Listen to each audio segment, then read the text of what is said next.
Et bonjour à tous, on se retrouve donc pour une toute nouvelle vidéo afin de toujours apprendre les bases en PHP. Actuellement vous avez vu, on enchaîne les vidéos ou plutôt vous enchaînez les vidéos plus ou moins rapidement, mais normalement vous avez dû voir que si vous suivez ce cours, donc les premières vidéos bien sûr sur le cours des bases pour apprendre le PHP, c'est très rapide. Et là aujourd'hui ce qu'on va faire c'est du coup tout ce qui est opérateur de comparaison, donc c'est-à-dire égal, différent, supérieur, inférieur, inférieur ou égal, supérieur ou égal. Donc c'est-à-dire que derrière on va avoir du coup un résultat. Donc par exemple, si je mets A donc qui est égal à 10, alors 10 voilà, hop, et ma variable B qui est égale par exemple A donc 10, et que derrière je dis que j'attends donc un résultat, donc je vais vous mettre le écho, donc le résultat ça serait est-ce que A est égal à B, voilà, hop, si je fais ça, alors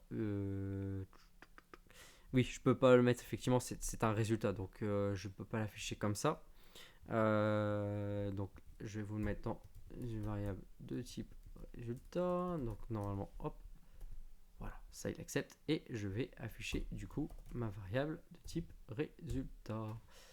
En fait, j'aurais dû faire juste un écho sans le égal, en fait, ça revenait à la même chose. Voilà, vous voyez que c'est égal à 1. Donc égal à 1, ça veut dire que c'est vrai, c'est-à-dire qu'on renvoie vrai. Si par exemple j'avais mis 11 ici, je vais obtenir 0. Alors, il ne l'affiche pas parce que 0, c'est vierge, c'est vide. Mais du coup, on voit bien que 10 plus 10, enfin 10, est-ce que donc ma variable A est égale à ma variable 2, donc c'est vrai. Si, donc là voilà, je vais vous montrer, hop, du coup ici on peut faire directement le écho ici, là ça ne sert à rien, on a bien ici rien du tout.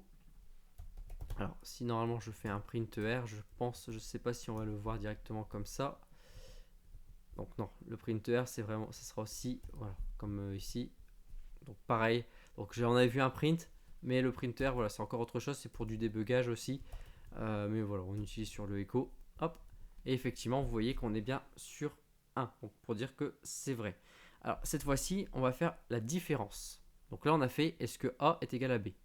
Pour faire la différence, hop, c'est simple, je laisse bien sûr le égal et je mets un point d'exclamation pour dire est-ce que c'est différent. Donc là, si je fais ça, il va me renvoyer 0 parce que les deux ne sont pas différents. Par contre, si je mets 1 et 10, il va m'envoyer vrai. Voilà, vous voyez vrai parce que effectivement, nous sommes bien. Enfin, les deux chiffres sont totalement différents. Ensuite, on a aussi la même chose. Donc, c'est-à-dire que on peut avoir deux types d'affichage. Alors là, ce que je vais faire, c'est que je vais faire voilà, ça pour avoir sur deux lignes pour aller plus vite dans l'affichage. Donc, on va montrer est-ce que A est supérieur à B ou est-ce que A est inférieur à B. Donc forcément, normalement, A est supérieur à B. Donc c'est-à-dire que j'aurai la première réponse ici avec par exemple 1 et en dessous, j'aurai 0. Donc je vais vous montrer. On a 1 et en dessous, en fait, on a 0. Alors, oui, on ne le voit pas comme ça. Donc ce que je vais faire, c'est que, rappelez-vous, je peux concaténer en disant qu'ici, c'est le résultat, le résultat 1.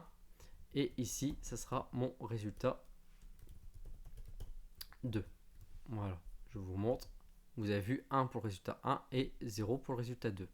Si je fais l'inverse, ici je mets maintenant que c'est égal à 100, donc B est plus grand que A. Donc, vous voyez que d'un seul coup, le 1 passe sur le résultat numéro 2. Donc après, on peut faire la même chose avec du inférieur ou égal. Donc c'est-à-dire qu'ici, vous voyez, je mets inférieur ou égal ou supérieur ou égal. Donc là, on sera toujours normalement sur le résultat 2. Alors par contre, oui, si ici je mets ça, ça ne le fera pas. Voilà. On sera toujours sur le résultat 2. Si on revient dans le cas précédent où c'était 10 est supérieur à B, donc ça sera 1. Et si par exemple les deux sont égales, là j'aurai 1 et 1. Parce que forcément, c'est soit on est dans le égal, en fait ils sont égales dans les deux cas. Il n'y a plus de supérieur, il n'y a plus d'inférieur. Donc voilà, on a vu du coup toutes les différences. Donc en termes de différence, je vous résume tout avec un petit commentaire qui va bien. Donc regardez, j'utilise la balise commentaire qu'on a pris sur les précédentes vidéos. Donc on avait le égal, on a du coup le différent, on a supérieur, enfin supérieur, inférieur, supérieur ou égal ou inférieur ou égal. Donc voilà. Donc vous voyez, on a vu très rapidement, encore une fois, les différents du coup opérateurs de comparaison. Et ça, on les a vus très facilement aussi. Vous voyez que PHP sur les bases, c'est hyper facile. Donc j'espère que vous avez aimé cette vidéo. Si vous avez aimé, n'hésitez pas à liker la vidéo. N'hésitez pas aussi à poser vos questions. Il n'y a pas de souci, j'y répondrai. Et nous on se retrouve du coup pour la prochaine vidéo. À la prochaine.